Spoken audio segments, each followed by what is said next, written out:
Buenas tardes, tengan todos. Señor les bendiga. Dios está en medio de nosotros y le hemos alabado, hemos exaltado su nombre y creemos que Él ha recibido nuestros cantos, nuestras alabanzas. Amén. Porque la Biblia dice que el Señor habita en medio de las alabanzas de su pueblo. Todos son bienvenidos. Gracias a Dios. Damos un saludo también a nuestros hermanos que ven esta transmisión y pues queremos compartir la palabra, abrir la palabra de Dios hoy. Y hemos estado viendo algunos temas referentes al corazón. Ahí están los temas en la página, ¿verdad? La página que se llama Estudios Bíblicos del Lago. Ahí usted puede ver, hace 8 días compartimos un tema acerca del corazón restaurado. Un corazón restaurado y hablábamos de Jeremías. Jeremías, un hombre de Dios, un hombre que fue llamado por Dios, pero que a lo largo de su ministerio, pues él vivió muchas situaciones difíciles, inclemencias, lo quisieron matar, lo quisieron desaparecer. Pero él en un momento ya estaba claudicando, él decía, ya no puedo más, como seguramente nos ha pasado a muchos de nosotros cuando queremos buscar a Dios. No es fácil, ¿verdad? No es fácil. ¿Por qué? Porque está en juego nuestra vida eterna. No es algo material, no es algo terrenal lo que está en juego. Entonces, pues hay mucha oposición, porque el enemigo de nuestras almas, el diablo, quiere que nos enfoquemos aquí en este mundo solamente, que no miremos más allá de nuestra nariz, y entonces él nos trata de poner artimañas, diversiones, distracciones y todo tipo de cosas, y también, obviamente, a veces situaciones que se levantan para querernos hacer claudicar. Entonces, sin embargo, decía Jeremías, ¿verdad? Había un fuego dentro de mí, había un fuego que no lo pude soportar. ¿Y sabes qué es ese fuego? Cristo Jesús. Ese fuego es el amor de Dios, ese fuego es el Espíritu Santo, que lo ha puesto dentro de nosotros. Y hoy quiero que veamos un tema que se llama un corazón pleno, un corazón pleno, un corazón completo. Yo no sé cuántos de los presentes en algún momento han ido a un museo, ¿no? Hay museos muy famosos. Museo, por ejemplo, hay un museo que está en Francia, en París, ¿no? Que se llama el Louvre. Inclusive cobran muy caro por entrar ahí y es un paseo que la verdad, pues cuando vamos a los paseos, a un museo, pues a veces, ¿qué nos pasa? Que como en 20 minutos ya recorrimos todo, ¿no? Ya recorrimos todo el museo y pues vimos por ahí unas figuras, rápidamente, ya al rato ya estamos pensando en las papas, la hamburguesa, el refresco y no logramos pues saborear, admirar. Sin embargo, cuando tú vas a un museo y vas con una visita guiada, ¿no? Una visita guiada que hasta te ponen audífonos y te ponen unos audífonos, entonces tú te paras delante de una obra de arte y puedes ver los trazos, inclusive te va diciendo lo que significa esa pintura del autor, cada una de las cosas que puso ahí, los detalles, es algo que te sorprende, o sea, porque alguien te lo está explicando. Y de esa manera tú puedes admirar más, tú puedes quedarte sorprendido, admirado de ver esa belleza y tú dices, wow, ¿cómo cobra sentido? Diferente a cuando uno va solo y no tienes un contexto de lo que estás viendo. Bueno, pues el día de hoy yo quisiera que con la ayuda de Dios y el Espíritu Santo nos quedáramos aquí, que no pasáramos muy de rápido en lo que vamos a ver. Porque hoy vamos a admirar algo muy maravilloso. Hoy vamos a ver algo muy hermoso que con la ayuda de Dios el Señor quiera, ¿verdad?, derramar su Espíritu en medio de nosotros y que podamos nosotros admirar la belleza también de Cristo.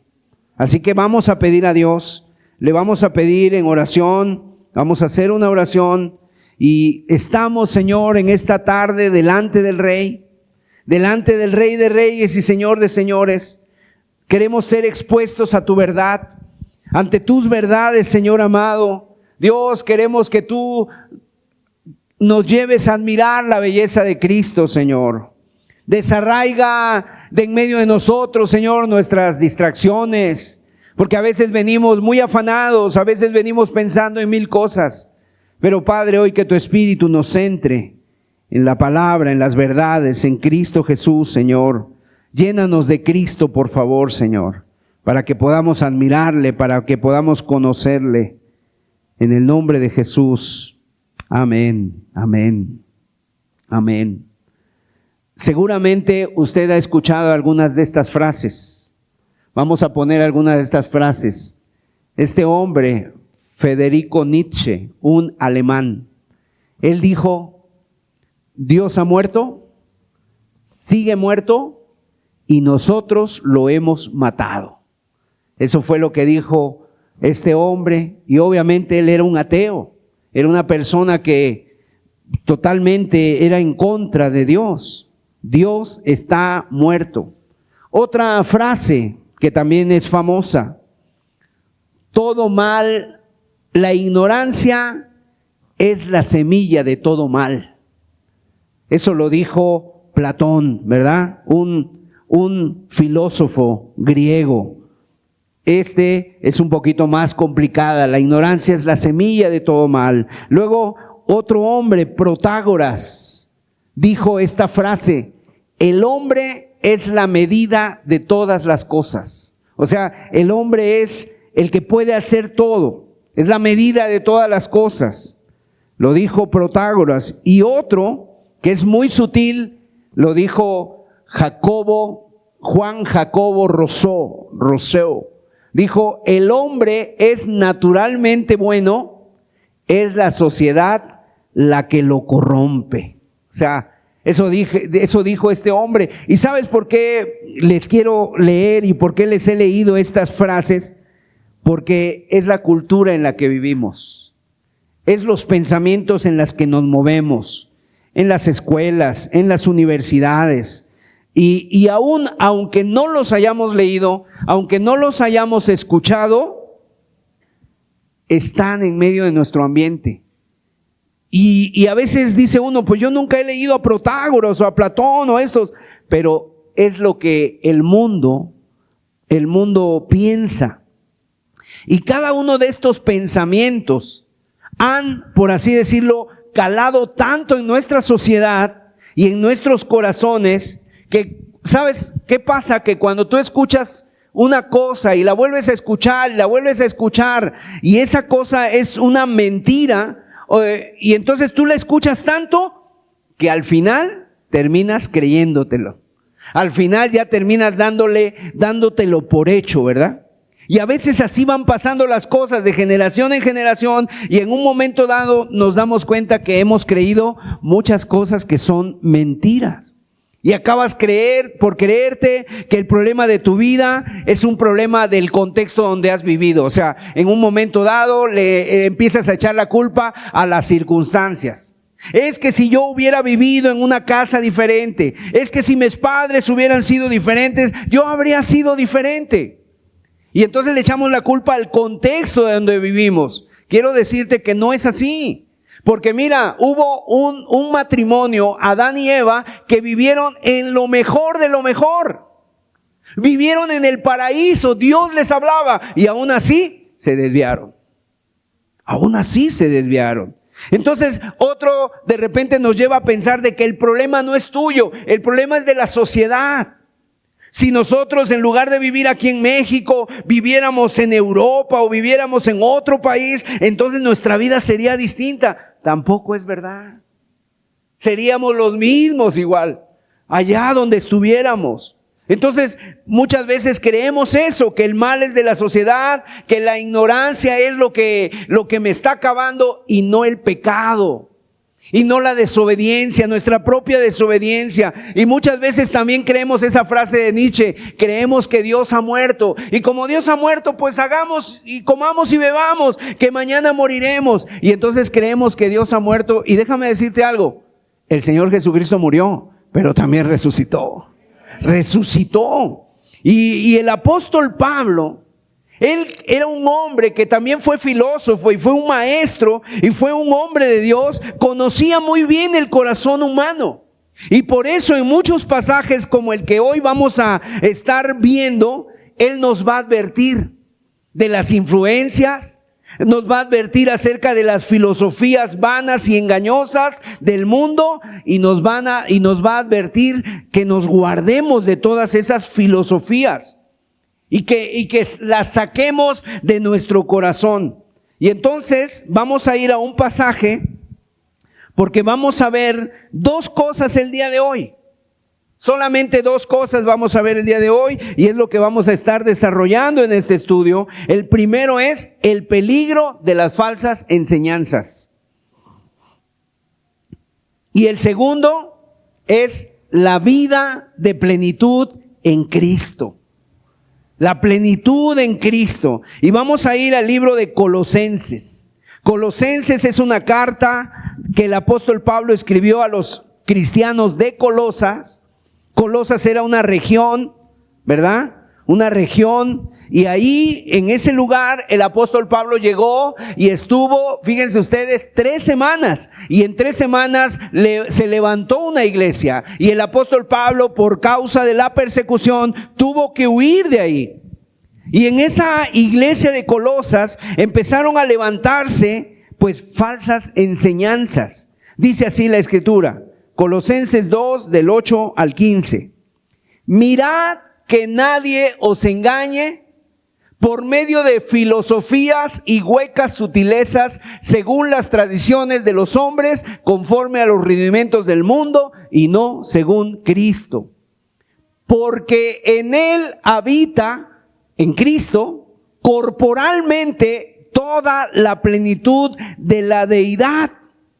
Y vosotros estáis completos en Él, que es la cabeza de todo principado y potestad. En Él también fuisteis circuncidados, con circuncisión no hecha a mano, al echar de vosotros el cuerpo pecaminoso carnal en la circuncisión de Cristo, sepultados con Él en el bautismo, en el cual fuisteis también resucitados con Él mediante la fe en el poder de Dios que le levantó de los muertos.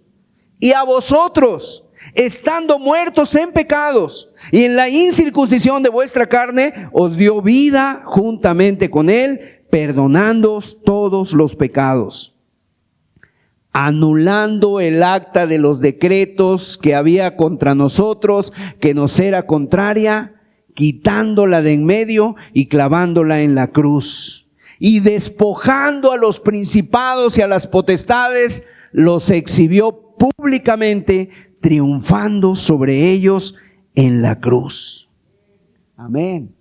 Entonces, lo primero que vamos a ver en este día es el peligro de las falsas filosofías, de las falsas enseñanzas, que posiblemente, y no lo dudo, ¿verdad?, que nos las hemos comido. Así como cuando una hamburguesa te la comes y va acompañada de papas, así también nos hemos comido a veces las falsas filosofías. Por eso el versículo 8, lo volvemos a leer, dice, mirad que nadie os engañe. Y otra versión, que es la versión de las Américas, una Biblia que es la versión de las Américas, dice, mirad que nadie os haga cautivos por medio de su filosofía y vanas sutilezas, según la tradición de los hombres, conforme a los principios elementales del mundo y no según Cristo. O sea, Pablo está advirtiendo a la iglesia. La iglesia de Colosas era una iglesia hermosa, era una iglesia que Pablo amaba, pero también era una iglesia frágil, era una iglesia que podía ser engañada. Así que le dice cuidado, ¿verdad? Así como cuando tú tienes a tu hijo, a tu hija y es jovencita y le dices, hija, cuidado, hijo, cuídate de esto, cuídate de aquello. O sea, ¿por qué? Porque puedes ser engañado. Y le dice, presta atención, iglesia, que nadie te lleve cautivo, o sea, que nadie te haga prisionero, que nadie te haga esclavo. Es la idea que quiere decir aquí el apóstol, y esto es algo muy serio, porque es un peligro latente. ¿Cuáles son esos peligros? La mentira, las falsas enseñanzas que pueden llevar cautivas a las personas, pueden llevar cautivas y las pueden, por así decirlo, esclavizar. Y el día de hoy tú has visto y ha habido muchas sectas, falsos profetas que se levantan y de repente empiezan a enseñar sus falsas enseñanzas y llevan cautivas a las personas y las esclavizan, ¿verdad? Entonces, la verdad importa. Por supuesto, importa y mucho, y la verdad es que cuando la vida de la gente está en juego y una falsa enseñanza te puede hacer que te pierdas. Y esas filosofías son sutiles, son peligrosas. ¿Por qué? Porque seducen a las personas, porque de repente cuando uno encuentra o uno empieza a escuchar una falsa enseñanza, es peligrosa porque se amolda nuestra mente carnal, se amolda nuestros deseos. A veces son atractivas a la carne, son atractivas a nuestros deseos, son atractivas a nuestras pasiones, y nuestro corazón, cuando no está rendido al Señor Jesucristo, eso viene y te engaña y te lleva cautivo, nos atrapan. Y te pudiera dar ejemplos de muchas cosas, ejemplos de toda índole, ¿verdad? Que a las personas, por las cautividades, por las falsas enseñanzas, le sacan su dinero. Eso es lo mínimo que hacen. No solamente eso, sino que además algunos son abusados, inclusive sexualmente. Niños, jóvenes, mujeres, algunos son llevados cautivos a trabajar, esclavizados para algún ministro o para algún movimiento religioso, y el grupo religioso hace con ellos lo que quiere y los tiene cautivos, y la gente está engañada y está miedosa y está temerosa de que si me salgo de ahí no me va a caer la maldición de Dios. Pero están llevados cautivos y por eso nos engañan. Ahora, cuando tú conoces a Cristo, cuando tú vienes a la verdad de la palabra de Dios, ¿verdad? Cuando tú vienes a la palabra de Dios, tú empiezas a mirar, a recapitular, como a hacerle un rewind ahí a tu mente, y tú dices, ¿cómo es posible que yo haya podido vivir la vida que viví en el pasado? ¿Cómo es posible que yo haya vivido esa vida, que haya estado engañado durante muchos años, que yo haya pensado que era cristiano, que yo haya pensado que estaba sirviendo a Dios cuando realmente estaba sirviendo al hombre? Y es que nos damos cuenta que hemos sido seducidos con mentiras, con pasiones, y ¿por qué? Porque no conocíamos la verdad. Y alguien decía, ¿verdad?, que cuando alguien no conoce a Dios, ante cualquier piedra se arrodilla. Y así son enseñanzas sutiles. Ahora, dice ahí el apóstol, según los principios elementales del mundo. ¿Cuál es el ABC del mundo?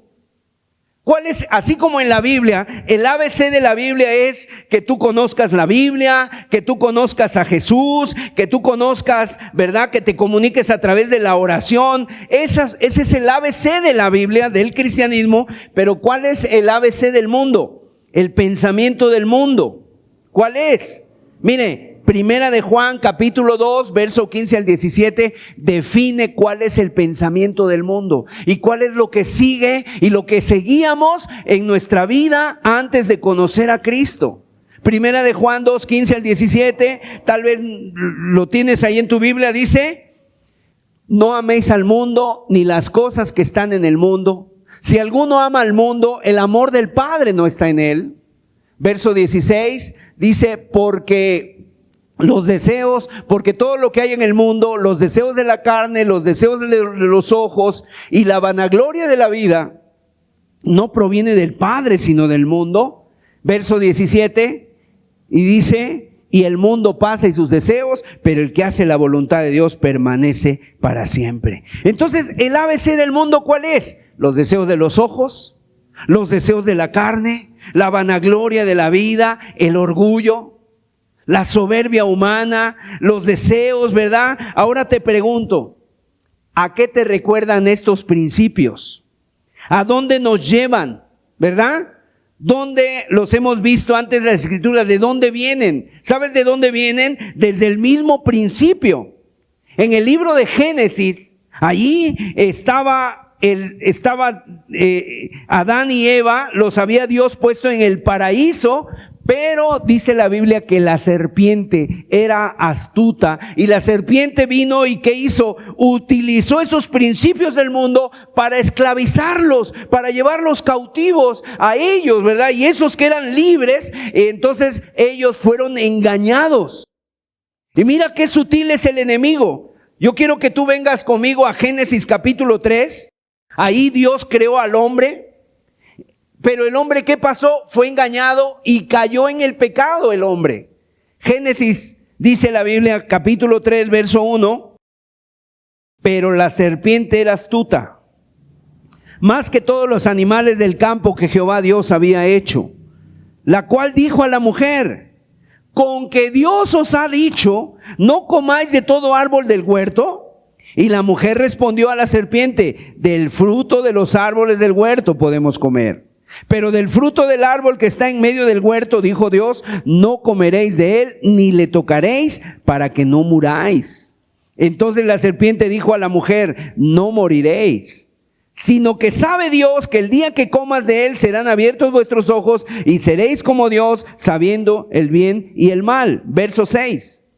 Y vio la mujer, ¿verdad? Vio, ahí están los deseos de los ojos. Vio la mujer que el árbol era bueno para comer, que era agradable a los ojos, árbol codiciable para alcanzar la sabiduría. Ahí está el otro principio del mundo, los deseos de los ojos, la vanagloria de la vida. Y tomó de su fruto y comió, y dio también a su marido, el cual comió así como ella.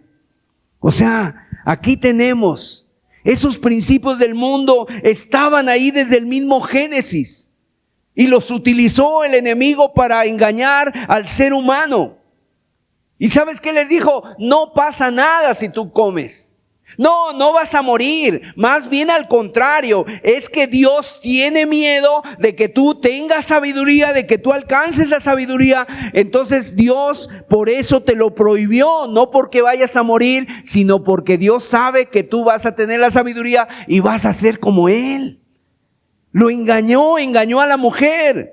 O sea, te va a ser muy agradable, lo vas a disfrutar, no va a pasar nada si tú desobedeces. Lo que pasa es que Dios no quiere que seas como Él. Lo que pasa es que Dios es un aguafiestas. Dios solamente es un aguafiestas que te dice no, y no puedes hacer esto, no puedes hacer esto, etcétera. Y nada más como si Dios estuviera con una escopeta apuntándote para que el día que tú falles, pegarte un disparo. Eso es lo que el enemigo le dijo a la mujer, que Dios no quiere que disfrutes de la vida, que Dios no quiere que disfrutes lo que el mundo te ofrece, que Dios es un aguafiestas, que Dios te quiere limitar para el placer. Entonces, ¿sabes qué? Le dijo el diablo a la mujer y le dijo, no hay reglas. No hay reglas, o sea, disfruta la vida al máximo. Porque vida solo tienes una y entonces hay que vivirla y solo se vive una vez. Eso es lo que el diablo le dijo a la mujer. Y la mujer fue engañada, ¿verdad? Con esas filosofías que aún hasta en las canciones famosas, decíamos de un hombre llamado Frank Sinatra que cantaba una canción que se puso muy de moda y que decía, a mi manera, ¿verdad? A mi manera, y tantas cosas, tantas filosofías que el mundo te las ha cantado, mira, te las ha cantado y ahí están y han hecho mella en nuestra vida. Y cuando miramos para atrás, tú dices, ¿en dónde quedó mi vida? Yo pensaba que haciendo esto me iba a ir bien. Yo pensaba que haciendo esto me iba a ser feliz. ¿Y qué es lo que trajo? Destrucción, muerte, vacío. Te trajo todo eso, o sea, en nuestra vida. En otras palabras, el engaño del mundo. ¿Y a qué apelan esos engaños, esas filosofías? A nuestros sentimientos, a nuestras pasiones, a nuestro orgullo, a la vanagloria, a la codicia del hombre. Y ese pensamiento ha calado tan profundamente en nuestra sociedad que solo un milagro lo puede remediar. ¿Y cuál es ese milagro? El nuevo nacimiento, la transformación que Cristo hace en nuestras vidas. Porque cuando Cristo viene, cambia nuestro corazón, pero también cambia nuestra manera de pensar. En cuanto a ver las cosas ahora como Dios las ve y ya no como las ve el mundo. Porque el mundo y su filosofía quiere matar a Cristo de tu corazón. Quieren eliminarlo de la ecuación de tu vida para que tú digas, no, yo con Cristo nada, yo vivo mi vida a mi manera. Y entonces el hombre es la medida de todas las cosas. Dios ha muerto y como Dios ha muerto, comamos y bebamos que mañana moriremos. Ahora, ¿qué es esto? ¿Es eso cierto? Que nosotros podemos experimentar en el mundo la verdadera dicha, la verdadera alegría. ¿Será que es cierto que sí, que yo puedo disfrutar del mundo y encontrar la verdadera dicha? La respuesta es no. ¿Por qué? Porque los hechos lo hablan más que las palabras. O sea, ¿por qué el mundo sigue vacío? O no solamente el mundo, ¿por qué tu corazón sigue vacío? ¿Por qué tienes esas tristezas, no? ¿Por qué tienes esas tristezas, esas angustias, esas depresiones? ¿Por qué estás lleno de sinsabores? ¿Por qué hay en el mundo tantas guerras? ¿Por qué hay en el mundo tantas adicciones? ¿Por qué la gente se está suicidando? ¿Por qué la gente ya no se encuentra ni a sí misma y vive en depresiones? Estábamos hace rato en una congregación y de repente le avisaron a una persona, a un cristiano: tu primo se acaba de suicidar. Imagínense, impresionante, domingo, 12 del día, 12, 1 de la tarde, ni siquiera de noche, ni siquiera de mañana, se corta la vida, se quitó la vida. Y todo eso es la filosofía del mundo. Estamos aquí, mire, este México, este estado de México es el epicentro del suicidio. Aquí se dan muchos casos que tal vez tú ni siquiera te das una idea, pero al lado tuyo, a la puerta contigua de tu casa, puede vivir una persona que esté pensando en la muerte. ¿Y sabes cómo llega a hacer esto? Como Salomón, ¿verdad? Cuando parece que ya lo hemos logrado, cuando parece que ya tenemos todo a nuestros pies, Salomón lo tenía todo, su corazón tuvo lo que deseaba, todo lo que su corazón deseaba. Y Salomón, ¿qué dijo Salomón? Vanidad. La vida es vanidad. Y esa palabra vanidad es un término hebreo que es gedel. ¿Y qué significa? Humo. Humo. Vanidad. Es gedel, significa humo. Es un humo. ¿Tú puedes detener el humo? Ay, lo detengo, aquí lo voy a detener. No, es humo, se te escapa de las manos. El hombre que lo logró todo, que tuvo lo que su corazón le pedía, cosas que ni tú ni yo hemos alcanzado. Salomón dijo: vanidad de vanidades, todo es vanidad. Lo había alcanzado todo. 1,000 mujeres, 12,000 caballos, tenía obras de arte, pavos reales, tenía la sabiduría. Él estaba disertando sobre el musgo y disertó quién sabe sobre cuántas cosas. Y después dijo: ¿de qué me sirve todo esto? Todo vanidad y vanidades. No tengo plenitud, no tengo felicidad, estoy hastiado de la vida. ¿Y tú no te has sentido así? Sinceramente, ¿no te has sentido así? Ahora, nosotros como seres humanos buscamos la felicidad. Dios nos hizo para buscar la felicidad, pero la pregunta es, no es malo buscar la felicidad, la pregunta es, ¿dónde la buscamos? Y nos equivocamos al buscarla. ¿Por qué? Porque nos ha errado este mundo, nos ha engañado este mundo. Y fíjense la sutileza de estos engaños. Esos engaños le decían a la gente: bueno, Cristo y la Biblia sí, son buenos, son necesarios, pero no son suficientes. ¿Sí? Esos engaños se presentan y te dicen, claro, Cristo es bueno, la Biblia es buenísima, son necesarios, pero no son suficientes. Tú necesitas algo más, le decían a los cristianos de Colosas. ¿Cómo que no son suficientes? Cristo es suficiente. Él lo llena todo. En Él habita, dijo Pablo, toda la plenitud de la deidad. Por tanto, no te dejes engañar, mi amado. Que nadie te engañe, que nadie te tome el pelo, que a nadie le den gato por liebre, ¿verdad? Cristo es suficiente. Él es todo lo que necesitamos para vivir conforme a su voluntad y para estar viviendo conforme a su propósito. Así que, amados, que nadie te engañe. Cristo lo llena todo y Él es suficiente. Él es suficiente. Así que, pregunta, ¿cómo vamos a experimentar esa verdadera plenitud? Hermano Sergio, ¿habrá algo que me llene completamente? ¿Habrá algo que nos haga completos? Yo te digo que sí, sí lo hay. Se llama Cristo y es el Señor. Él es el que murió, pero resucitó de entre los muertos y hoy está vivo. Gloria a Dios. Porque dice la Biblia en el verso 9 y 10. En Él, porque en Cristo habita corporalmente toda la plenitud de la deidad, y vosotros estáis completos en Él, que es la cabeza de todo principado y potestad. Fíjate, qué declaración más poderosa de la palabra de Dios. La palabra de Dios nos está diciendo y está refutando a Protágoras, está refutando a Platón, o sea, que decían que el hombre es la medida de todas las cosas. No es el hombre la medida de todas las cosas. Cristo es la medida de todas las cosas.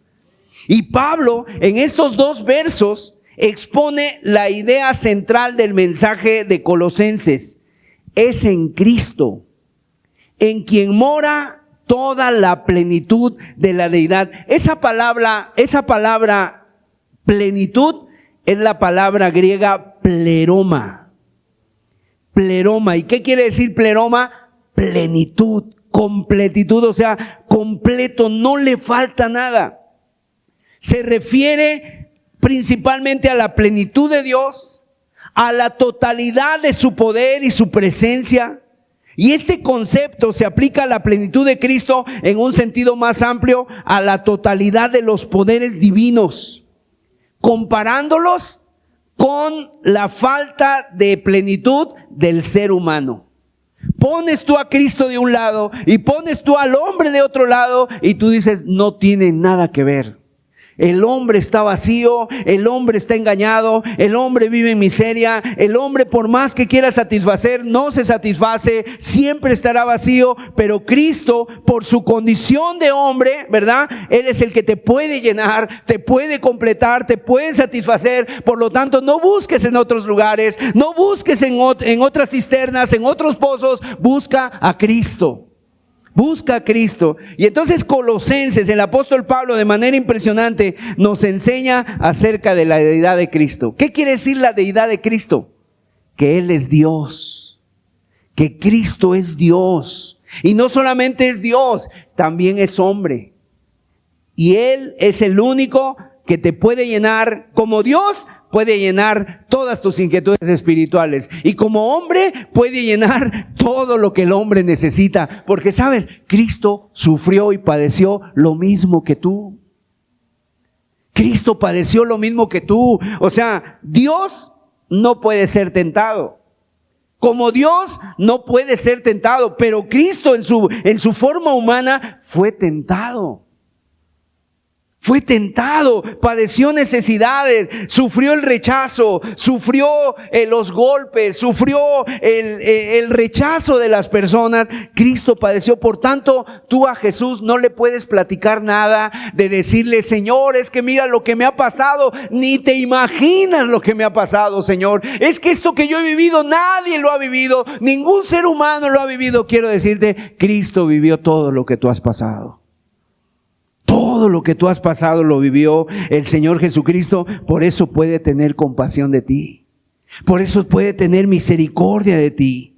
Así que es solo en Cristo, ¿verdad?, donde encontramos todos los tesoros de la sabiduría y del conocimiento de Dios. Ahí es donde obtenemos la plenitud que tanto anhela o ansía nuestro corazón.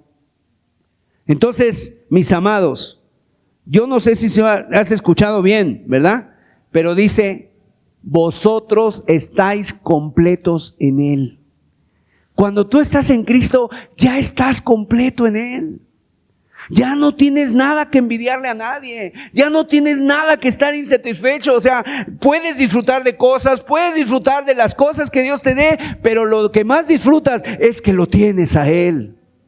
Lo tienes a Él. Y Él es el que llena tu corazón. ¿Qué hizo Jesús? Mira, hizo una sola vez por un solo sacrificio. Y su sacrificio fue perfecto y por medio de su sacrificio Él nos puede salvar de una manera perfecta. Juan capítulo 1 verso 16 dice la Escritura, porque de su plenitud, ¿qué dice? Tomamos todos y gracia sobre gracia. Verso 23, Efesios 1:23. La cual es su cuerpo, la plenitud de aquel que todo lo llena en todo. Cristo es el único que puede llenar todos los vacíos de tu corazón. Esos vacíos, no busques en otros lugares, no busques en otras personas, no busques en otras experiencias. Busca a Cristo, porque dice Colosenses 2:9, porque en Él habita corporalmente toda la plenitud de la deidad. ¿Qué quiere decir que en Cristo habita toda la plenitud? Lo que está diciendo el apóstol Pablo, mira, que en Él habita todo, o sea, todo Dios en Jesús. Él es todo Dios. Habita en Él, está presente en Él, corporalmente en su cuerpo, está habitando la deidad, todo habita en Jesús. Jesús fue 100% hombre y Jesús fue 100% Dios. No fue 50 y 50.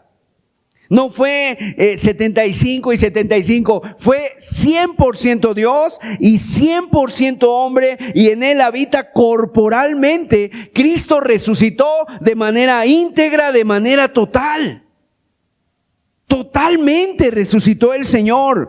Con ese mismo cuerpo fue resucitado, ¿verdad? Y el día de hoy tristemente se niegan estas verdades, que no tienen respaldo en la palabra de Dios y la gente se las cree.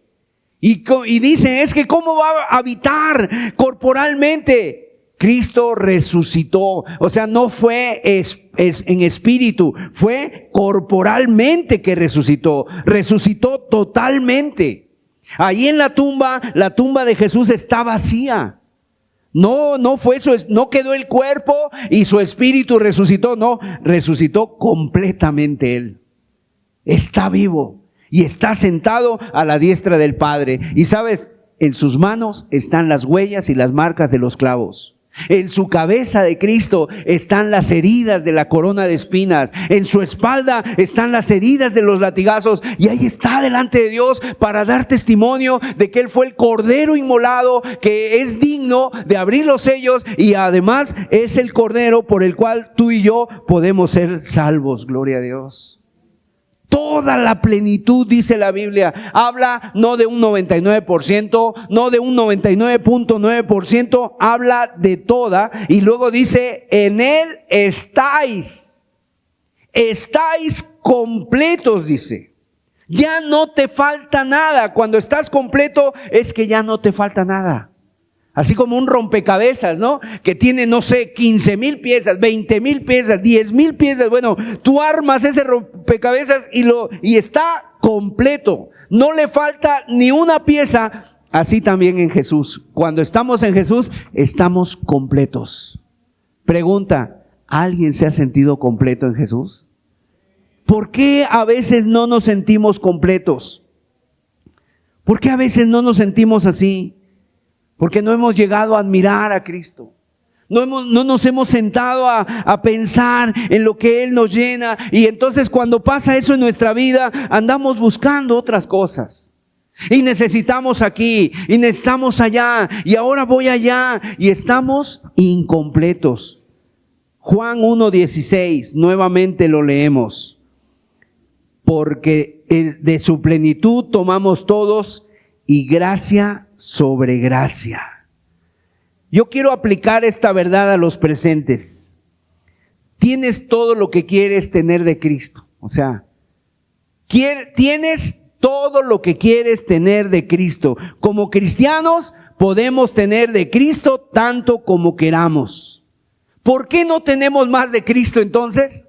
¿Por qué nos sentimos a veces vacíos, apachurrados, a veces nos sentimos desanimados? ¿Por qué no tenemos más de Cristo? Porque no queremos más de Cristo. Pero Él está a nuestra disposición. Él está cercano, Él se deleita. La Biblia dice, el Espíritu nos anhela celosamente. Él quiere tener comunión contigo, Él te quiere llenar, Él quiere que tú sientas los ríos de agua viva, los torrentes de amor. Él quiere que sientas, como le dijo Jesús a esa mujer, el agua, el que bebiere del agua que yo le daré, no tendrá sed jamás, sino será en él una fuente de agua viva que salte para vida eterna. Ser llenos del Espíritu Santo, saturados de la sabiduría, de su amor, vivir con un corazón que siente y escucha el palpitar de su Señor y Maestro. O sea, eso es cuando estamos en Jesús. Y es algo maravilloso, es algo hermoso. Pero, tristemente, mis amados, cuando nos creemos las mentiras, entonces empezamos, bueno, sí, tengo a Cristo, tengo la Biblia, pero necesito algo más.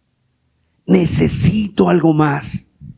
Cristo es necesario, pero no es suficiente. Entonces yo necesito esto, necesito el otro. No, hermanos. Jesús dice, la Biblia dice, aunque mi padre y mi madre me dejaran, con todo Jehová me recogerá. Mire lo que dice Habacuc 3, 17 al 19. Habacuc.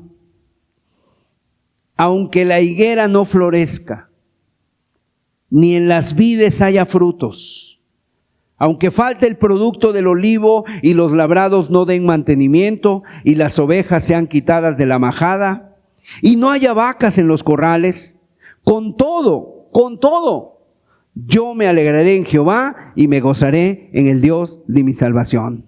Jehová el Señor es mi fortaleza, el cual hace mis pies como de ciervas y en mis alturas me hace andar. Gloria a Dios. Este texto, el último, ¿has visto tú las cabras monteses? Son unos animalitos. Sus patas son muy delgadas, pero se suben por los peñascos, escalan las piedras. Y hasta tú parece que dices, se va a caer. Y no se cae. No tiene uñas, no tiene manos, ¿verdad? Pero así la Biblia dice, aunque andemos en problemas, aunque andemos en lugares muy difíciles, el Señor nos sustenta.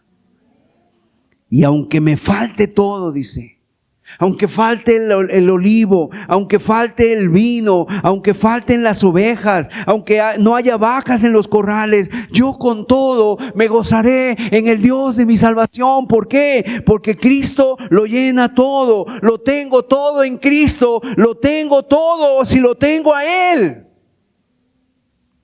Así que, mis amados, no creamos esas mentiras. No creamos de que tú necesitas algo más. Cristo ya nos completó y en Él estamos completos. En Él estamos completos. En Jesús, el Hijo de Dios. ¿Qué completa la vida del cristiano? Cristo. Y cuando no está Cristo, no hay nada que te pueda completar. Y cuando estás en Cristo, tu vida, tu identidad ya están completas en Jesús. Pero cuando sientes que tu alma se desliza, que de repente empiezas a tener ahí, ¿verdad? Unas situaciones de dudas o el engaño del mundo y que necesitas algo más. ¿Qué necesitas hacer? Pedirle perdón al Señor, ponerte de rodillas, buscarle a Él, pedirle ayuda y decirle: Señor, límpiame de ese engaño. No quiero caer en esas garras del enemigo, ¿verdad? Entonces viene Cristo nuevamente y te llena. Resumiendo, mis amados, el apóstol Pablo está diciéndole a la iglesia: no caigas en esos engaños.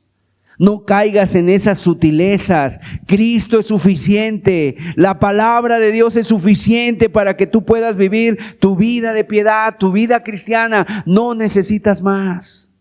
Y de ahí vendrá toda buena dádiva de Dios para nosotros. Hermanos, conocer el amor de Cristo es lo que te llena. Ese amor que excede a todo conocimiento. Mira lo que dice Efesios 3, versos 14 al 19.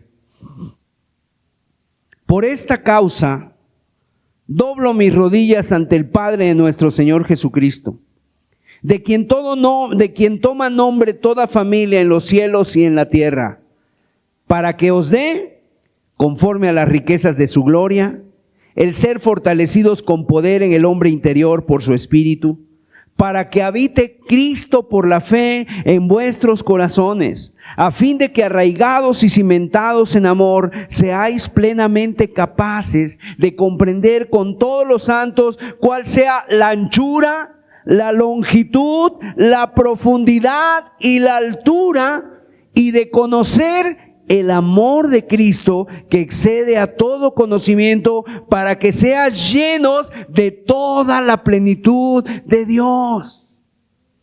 Aquí tú estás viendo a Pablo orando de rodillas, derramando su alma delante del Señor, y les está diciendo: oh hermanos, es que conocer el amor de Cristo es lo que llena. Y fíjate, el amor de Cristo, ¿qué cualidades tiene? El amor de Cristo tiene características, tiene anchura, tiene longitud, tiene profundidad y tiene altura. O sea, tiene anchura, ¿hasta dónde abarca? Tiene longitud, ¿hasta dónde llega? Tiene profundidad, ¿de qué tan profundo es? Y tiene altura, ¿de dónde es? El amor de Cristo. Y ve el amor de Jesús cuando estuvo aquí en la tierra, mis amados. 100% Dios, 100% hombre, pero el Señor Jesús era tan ancho el amor que llegó hasta nosotros, a pesar de nuestros pecados. La longitud nos alcanzó hasta donde estábamos. Algunos, yo sinceramente he dicho, ¿verdad? Estábamos muertos en nuestros delitos y pecados. Algunos tal vez más metidos que otros. Estábamos más metidos que otros. Hasta ahí el Señor metió su mano para rescatarnos. Gloria a Dios. La profundidad. Qué tan profundo es el amor de Cristo. Y la altura que es del cielo. Jesús, 100% Dios, 100% hombre. Pero el mundo, ¿qué te va a susurrar? No, Cristo no es suficiente. Él es solamente un gran maestro. Él es solamente un revolucionario. Él es un gurú espiritual. Él es un hombre de moral, un maestro de religión nada más. No es suficiente. Tú necesitas algo más. Tú necesitas otras cosas. Tú necesitas, ¿verdad? Otras cosas. Y te va a estar diciendo ahí precisamente el enemigo tantas cosas que tú necesitas. Miren, mis amados, ¿qué pasaría? ¿Por qué tenía que ser 100% Dios?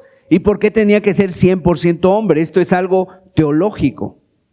100% Dios, 100% hombre. Mire, una definición del pecado. ¿Cuál es la definición del pecado? El pecado es un atentado infinito contra el ser más santo e infinito. Ese es el pecado. Cuando tú y yo pecamos, estamos atentando contra el ser más santo y más infinito. Y la pregunta es, ¿quién puede pagar eso? Solo alguien de la misma categoría, que sea santo y que sea infinito. O sea, y aquí no vale un cordero. Tiene que ser alguien de la misma naturaleza, con la misma autoridad, con la misma dignidad. Tiene que ser alguien así. Solamente el que pueda pagar. Entonces, Dios, hombre, solo Dios y solo el hombre, unidos en la persona de Cristo, pueden pagar el precio de nuestros pecados. Nadie más. Un hombre no lo puede hacer, un líder religioso no lo puede hacer, un pastor no lo puede hacer. El único sacrificio agradable delante de los ojos de Dios es el sacrificio de Jesús. Y no necesitamos nada más. Nada más necesitamos. Por eso tenía que ser Cristo 100% Dios y 100% hombre. Y cuando el sacrificio de Cristo está y viene el Señor y Él se da y muere por nosotros, olvídate, adiós los testigos de Jehová, adiós los mormones, adiós, ¿verdad?, los musulmanes, la cienciología, los gnósticos, los ateos, adiós a todo eso tipo de filosofías. ¿Por qué? Porque todo eso ya no sirve. Ni Nietzsche, ni Sócrates, ni Rousseau, ni Pitágoras o Platón, nadie de eso. Cristo y solo Cristo. Nada más. Ahora paso a la segunda parte de este estudio, y ya para que nos maravillemos, para que nuestra cabeza explote de una vez ante el Señor en este día. Y yo quiero que tú lo admires, que todo lo que Cristo ha hecho por ti, para que tú experimentes esa plenitud. Y tienes que escucharlo, pon mucha atención, por favor, porque esto es algo espectacular. Y cuando tú conoces el amor de Cristo, eso te puede salvar. Gloria a Dios. Hemos visto que en Él habita corporalmente toda la plenitud de la deidad, que nosotros estamos completos en Él, ¿verdad? Estamos completos en Él, y dice la Biblia que empieza el apóstol Pablo en los versículos de Colosenses capítulo 2, versículos 10, 11, empieza a hacer unas declaraciones increíbles. Mire, vamos a verlo. Ahí el apóstol Pablo dice que en Él fuimos circuncidados, verso 11, en Él fuimos circuncidados, con circuncisión no hecha de mano. El versículo 12 dice que en Él fuimos sepultados y con Él fuimos resucitados, ¿verdad? Y que Él nos dio vida a nosotros cuando estábamos muertos, y que además nos perdonó. Además nos perdonó. O sea, fíjate, hay 6 declaraciones que repite aquí este texto: circuncidados, sepultados, resucitados, vivos, perdonados, victoriosos. Gloria a Dios. Eso es lo que ha hecho el Señor por nosotros. Todo ahora lo que Cristo tiene, ahora es nuestro.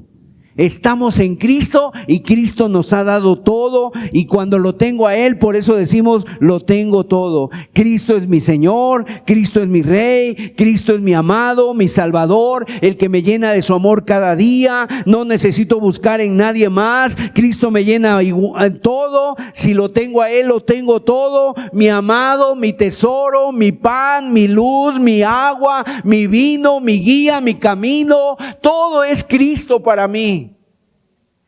Aún si tú eres viuda, es tu esposo. Si tú eres soltero, es el mejor novio que puedes tener. Si tú eres huérfano, es el mejor padre que tienes. Si tú no tienes hermanos, es el mejor hermano Jesús. Si tú necesitas un maestro, es tu mejor maestro, es tu mejor compañero, es tu mejor guía, el que nunca te falla. Cristo es todo. Ahora, tal vez tú dices, pero yo no me siento así, hermano Sergio, yo siento que me falta algo. ¿Por qué? Porque ¿a qué Cristo has conocido? ¿Qué tipo de Cristo has conocido que no te llena? Si Cristo no te llena, pues entonces Cristo no sirve.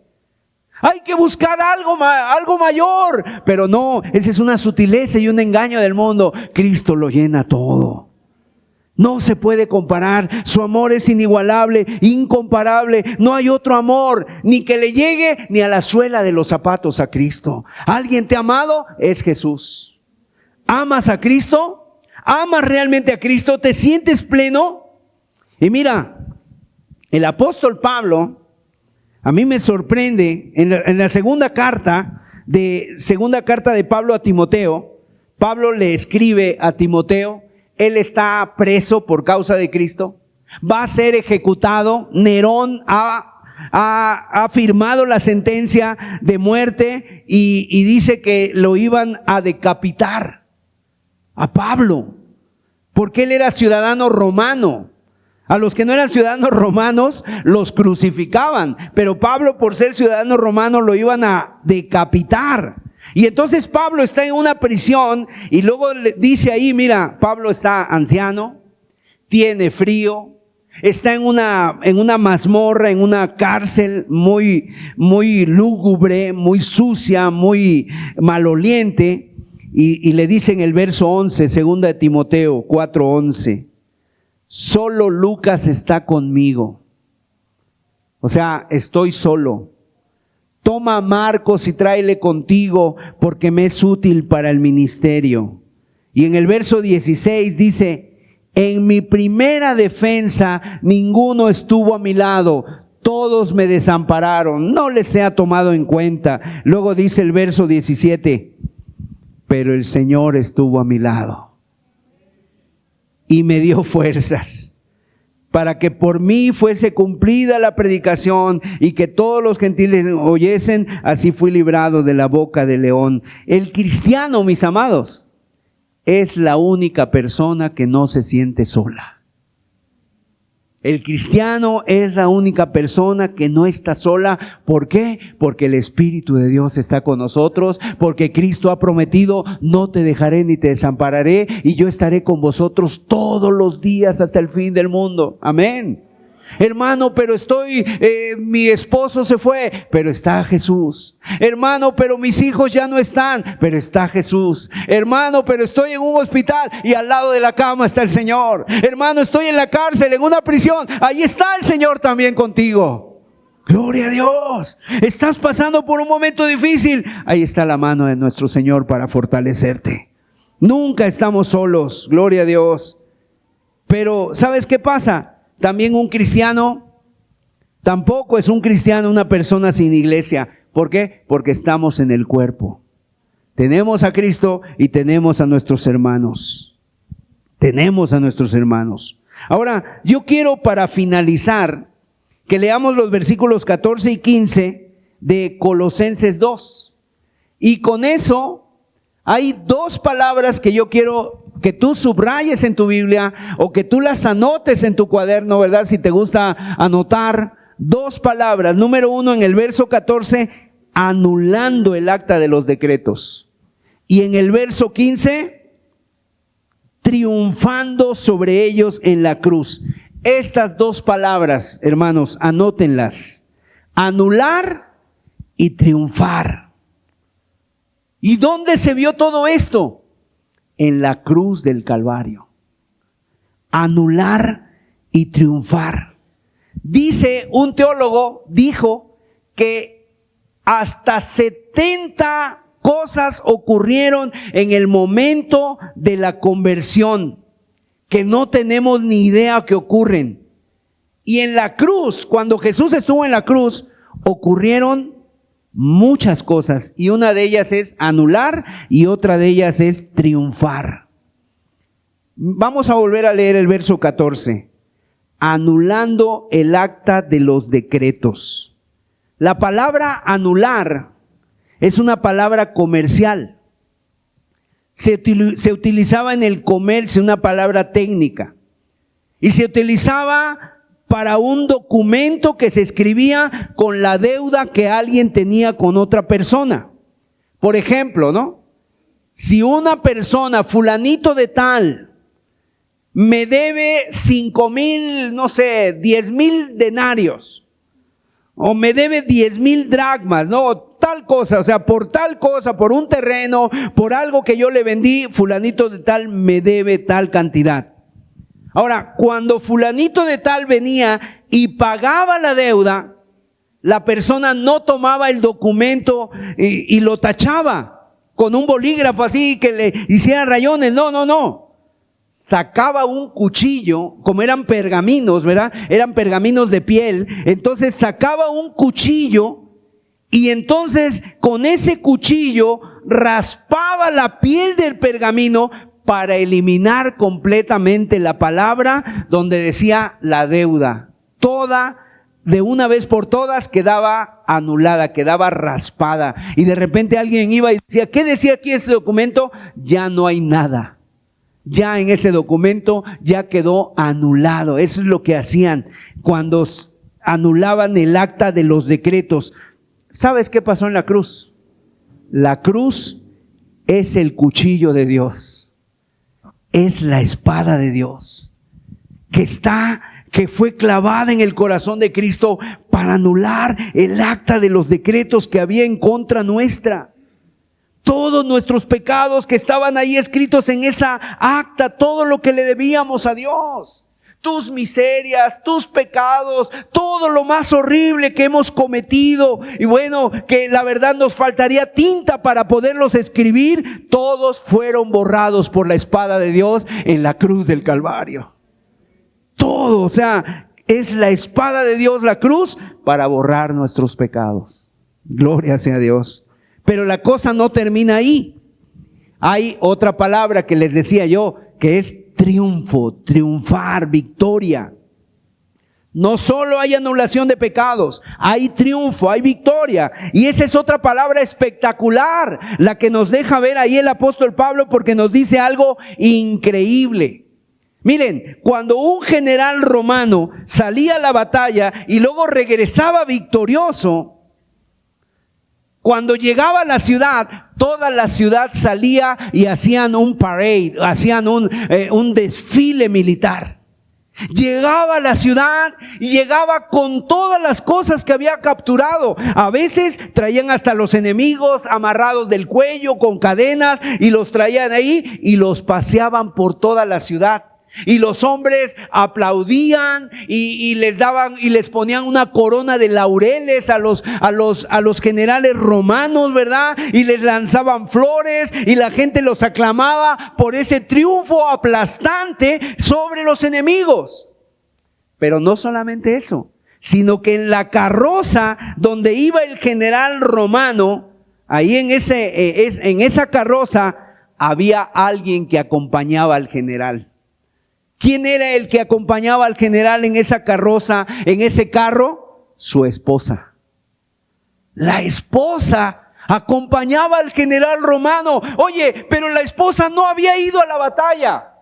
No había sufrido ningún rasguño, no había sudado, no había transpirado, o sea, no había corrido ni una gota de sangre en ella. Sin embargo, la esposa se llevaba el triunfo junto con su esposo por ser la esposa del general. Entonces, imagínate, y nosotros somos la esposa del Cordero. Somos la esposa de Cristo y triunfamos porque Cristo triunfó. Gloria a Dios. Porque Cristo triunfó. No hicimos nada, Él lo hizo todo, pero nos llevamos la victoria. Porque Cristo ganó la victoria y esa victoria es nuestra, es para su pueblo, es para aquellos que han rendido su vida a Él. Así que no solamente triunfa Él, triunfa su esposa y nos da la historia a la iglesia, y la Biblia dice, somos triunfantes. No merecíamos nada, mis amados, pero disfrutamos del triunfo del amado. Y aunque no luchamos y aunque no hicimos nada por merecer la victoria, Cristo murió y resucitó y venció la muerte. Un día como hoy, un domingo, el Señor resucitó y se levantó entre los muertos y ha dado victoria a su pueblo. Así que hay muchas razones para estar completos en Jesús. Que nada de este mundo robe, que tú estés triste, porque miren, Cristo más nada es igual a todo. Pero todo sin Cristo es igual a nada. No tenemos nada, aunque tuviéramos todo, si no tenemos a Cristo. ¿Qué le vamos a decir ahora al Señor? Adorarle, exaltarle, vivir para Él, ¿verdad? Abrazar esta verdad, amarla, hacerla nuestra y vivir como a Dios le agrada. Bendito sea su nombre. Vamos a exaltarle al Señor. Vamos a alabar a Dios. Vamos a regocijarnos en su presencia. Y dile al Señor, Señor, gracias, porque te tengo a ti, lo tengo todo, Señor. Y alguien aquí no le conoce a Cristo. Hoy puedes entregar tu vida a Cristo, para que tu vida deje de estar vacía, para que tu vida tenga significado, para que tu vida tenga identidad, para que te goces en el Señor, para que puedas disfrutar de Jesús. Cristo más nada es igual a todo, pero todo sin Cristo es igual a nada, mis amados. Dale la gloria a Cristo. Ve, recuerda de dónde te sacó. Anuló el acta de los decretos. Agarró la espada, Cristo, ¿verdad? En la cruz. La cruz es la espada de Dios que raspó el acta de los decretos que nos era contraria. Todos tus pecados quedaron borrados en la cruz. Gracias, Señor. Todas mis miserias, todos mis engaños, todas mis detracciones, todas mis inmundicias, todo mi pecado, toda mi maldad, todos mis falsos pensamientos, todos esos quebrantados, ese quebrantar los mandamientos de Dios, todo quedó anulado en la cruz por mi Jesús. Gloria a tu nombre, Señor. Y perdonó mis pecados. Y no solamente eso, sino que ahora nos da la victoria. Podemos nosotros ser parte de la victoria, disfrutar de la victoria que Cristo ha ganado para su pueblo. Bendito sea su nombre. Gracias, Señor, por tanto amor. ¿Hay un corazón pleno aquí? Dale la gloria a Dios. ¿Está tu corazón pleno? Vamos a ponerlo de pie, ponte de pie, exalta al Señor, levanta tus manos, alábale, glorifícale, hermanos, porque lo que hizo el Señor Jesús fue algo muy grande y muy maravilloso. Murió por ti. Cuando nadie daba nada por ti, el Señor lo dio todo por ti. Bendito sea su nombre. Exaltado sea Él. Aleluya, Señor. ¿Alguien quiere exaltar al Señor? ¿Alguien quiere decirle gracias, Señor? Gracias, Señor, porque mi vida ahora tiene sentido. Gracias porque me rescataste de las mentiras, de los engaños. Que yo pensaba que antes el mundo era así o mi vida era así y que yo tenía que tener esto o aquello. Pero, Señor, tú viniste a quitar esos engaños. Y ahora estoy pleno en ti, Señor. No necesito nada más, Señor. Solo a Cristo. Solo a Jesús. Aleluya, Señor. En Él estoy completo. Y si te da una familia, gloria a Dios. Si te da hijos, alabado sea su nombre. Y si te da un auto, un trabajo, una profesión, gloria a Dios, le damos toda la gloria. Pero aún si no lo tuvieras, teniendo a Cristo, lo tienes todo. Y aún eso no te llena teniéndolo, pero Cristo sí te llena. Exaltado sea su nombre, Señor. Bendito y alabado seas. Exalta al Señor. Dale la gloria a Él. Gloria a tu nombre, Señor.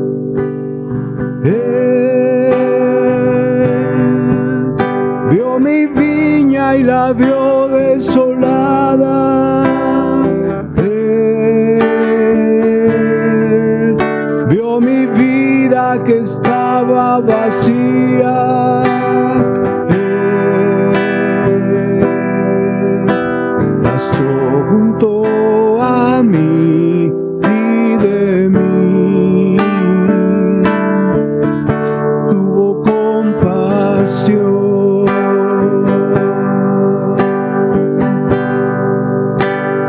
Él vio mi viña y la vio desolada.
Él ha derramado su Santo Espíritu en mí. Él ha derramado agua, en él se queda. Él ha derramado su Santo Espíritu en mí. A Él sea la gloria. A Él sea la gloria. A Él la alabanza. A Él sea mi vida. Cristo es un Cristo es fiel, hermano. Dios fiel. Cristo es fiel. A Él sea la gloria. A Él sea la Ha sido fiel para ti. gloria. Aleluya. A Él la alabanza. Toda la gloria A Él sea mi vida. Cristo es un Dios fiel. A Él sea la gloria. A Él la alabanza. A Él sea mi vida. Cristo es un Llénate de Cristo, que sea Él todo para ti. Llénate de Él. A Él todas las sea áreas de la tu vida. gloria. A Él la alabanza. A Él sea mi vida. Gracias, Señor. Cristo es un Dios fiel. Exaltado sea el Señor. Cristo es Digno eres, Señor. Dios fiel. Exaltado sea tu nombre, Señor. Cristo es un Dios fiel. Aleluya, Señor. Gracias, Jesús. Gracias, Señor amado. Tú eres un Dios fiel. Tú eres Dios bueno, Señor. Poderoso, Señor. Has ganado la victoria para nosotros, Señor. Gracias, Señor. Has perdonado nuestros pecados, Señor. Has borrado el acta de los decretos que nos era contraria, Señor. Gracias, Dios. Y has clavado en la cruz, Señor, ahí nuestros pecados, Señor. Has exhibido a nuestros enemigos, los principados, las potestades, ya no tienen parte ni suerte con nosotros. Ahora tú eres el que reinas en nuestras vidas. Tú eres el Señor de nuestros corazones, Señor. Aleluya, Padre. Y ahora podemos tener esa victoria, Señor, hacerla nuestra, Señor. Padre, porque así como tú has vencido, tú nos das la victoria también sobre el pecado, sobre la muerte, Señor, sobre los diablos, Señor, para gloria y honra de tu nombre, Jesús.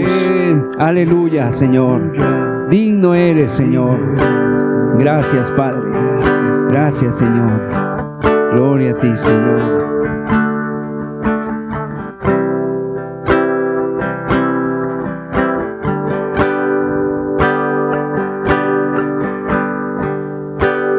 ¿Cómo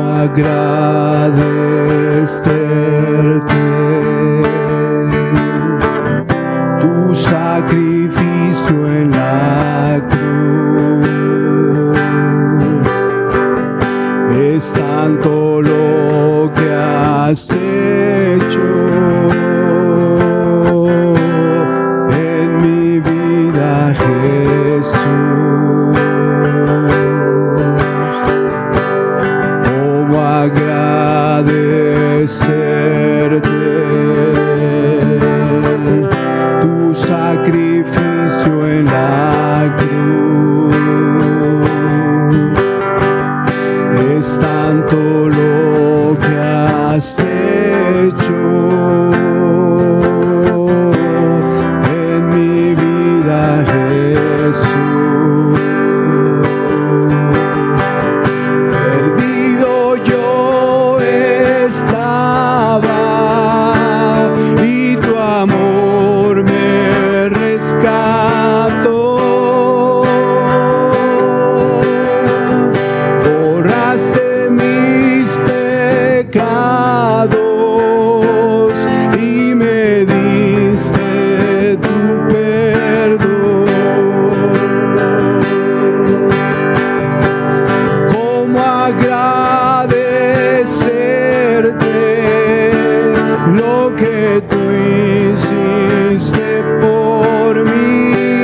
sé que vivo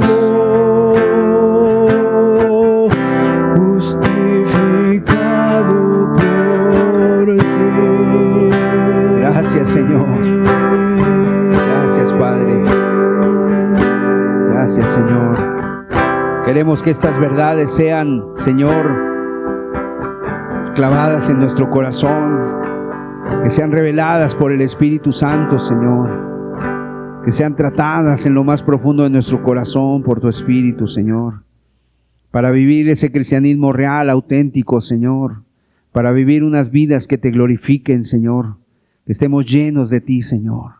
Amén, amén. Plenos en Jesús. Amén, amén. Que Dios les bendiga a todos. Terminamos la reunión. Estamos para servirle. Estamos despedidos.